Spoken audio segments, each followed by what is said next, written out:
ঢাকার নয়াপল্টন থেকে আগরতলার কাছে ভারত বাংলাদেশ সীমান্তের আখাউড়া পর্যন্ত বিএনপির ৩ সংগঠন জাতীয়তাবাদী ছাত্রদল, যুবদল ও স্বেচ্ছাসেবক দলের লং মার্চ আখড়া।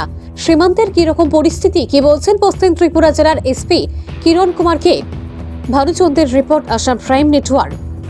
नहीं, सिक्योरिटी अरेंजमेंट हम लोग कुछ दिनों से ऑलरेडी हम लोग इधर इंटीग्रेटेड चेक पोस्ट अखौरा के पास फिक्स पिकेट लगा दिया है।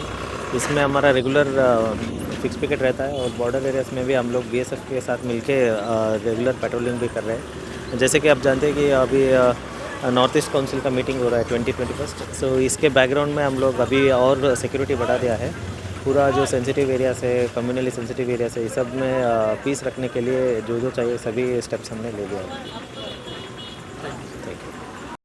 আছে ভালো আছে, দেখলাম এখন মানে এই টাইমের মধ্যে ভালোই আছে। আপনার বাড়ি কোথায়? বাড়ি কলকাতা। কলকাতা? কলকাতা থেকে এদিক দিয়ে এসছেন আপনি? হ্যাঁ, ব্যবসা করে নাই, এখানে আমি ব্যবসা করে নাই। বাংলাদেশে ছিলেন আপনি?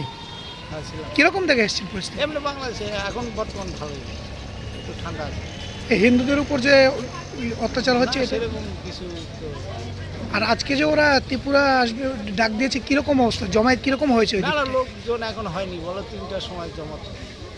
বেশি লোকজন নেই ওইখানকার, মানে পুলিশি ব্যবস্থা কীরকম রয়েছে?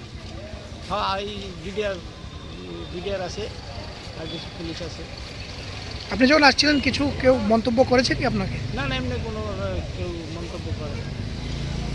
ভারত বিরোধী ওরা কি কোনো রকম স্লোগান দিচ্ছে? না না, এমনি